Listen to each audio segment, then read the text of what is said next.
एकीकडे धनंजय मुंडेंची भेट घेतल्यानं विरोधकांच्या निशाण्यावर असलेले आमदार सुरेश धस आता पुन्हा एकदा आक्रमक झालेत।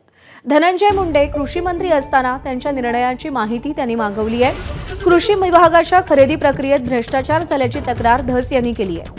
कृषी विभागाला पत्र पाठवून सुरेश धस यांनी ही मागणी केली आहे। तेलबियांची उत्पादकता वाढीसंदर्भात निर्णयांची माहिती देण्याची मागणी पत्राद्वारे सुरेश धस यांनी केली।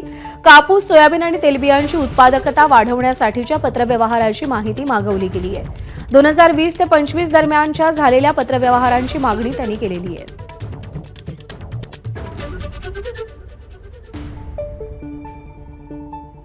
कृष्णा केंडे आपले प्रतिनिधी सध्या आपल्यासोबत आहेत। कृष्णा, आता नवीन मुद्द्यावरून सुरेश धसांच्या निशाण्यावर पुन्हा एकदा धनंजय मुंडे येत आहेत। काय आरोप आहेत सुरेश धस यांचे आणि काय मागण्या आहेत?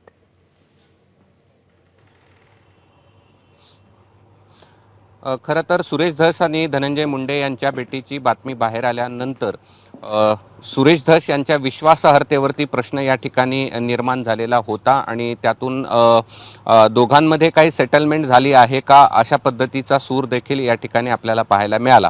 मात्र आता सुरेश धस यांनी स्पष्ट करण्याचा प्रयत्न या ठिकाणी केलेला आहे की कुठलीही सेटलमेंट झालेली नाही आणि मी माझ्या मुद्द्यावरती ठाम आहे अशा पद्धतीचंच हे पत्र या ठिकाणी दर्शवतं आहे। आणि त्यात खास करून कृषी विभागाच्या म्हणजे धनंजय मुंडे कृषी मंत्री असताना ज्या काही 5 वर्षात गोष्टी घडल्या किंवा जे प्रकरणं घडली त्या सगळ्याची माहिती या पत्राद्वारे मागितलेली आहे। त्यात पहिला जो मुद्दा आहे तो तेलबियाच्या उत्पादकता वाढी संदर्भात निर्णयाची माहिती त्यांनी या पत्राद्वारे मागितलेली आहे। शिवाय 2020 ते 25 पर्यंतच्या पत्रव्यवहार जे आहेत या सगळ्या संदर्भातले ते देखील त्यांनी माहिती आपल्या पत्राद्वारे मागितली आहे। कापूस, सोयाबीन तेलाची उत्पादकता देण्यासाठी केलेल्या पत्रव्यवहाराची देखील माहिती मागवलेली आहे। कृषी विभागाच्या खरेदीच्या प्रक्रियेमध्ये मोठा भ्रष्टाचार झाल्याच्या वेगवेगळ्या तक्रारी असल्याचं देखील धस यांनी त्यांच्या पत्रामध्ये म्हटलेलं आहे। आता धस हे या सगळ्या प्रकरणामध्ये किती तीव्रतेनं पाठपुरावा करतात यावरती त्यांची जे विश्वासार्हतेवरती प्रश्न निर्माण झालेला आहे ते स्पष्ट होईल।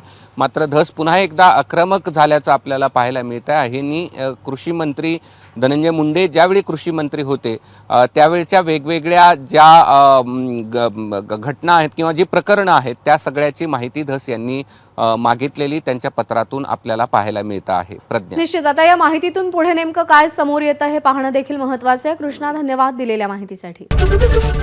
एबीपी माझा, उघडा डोळे बघा नीट।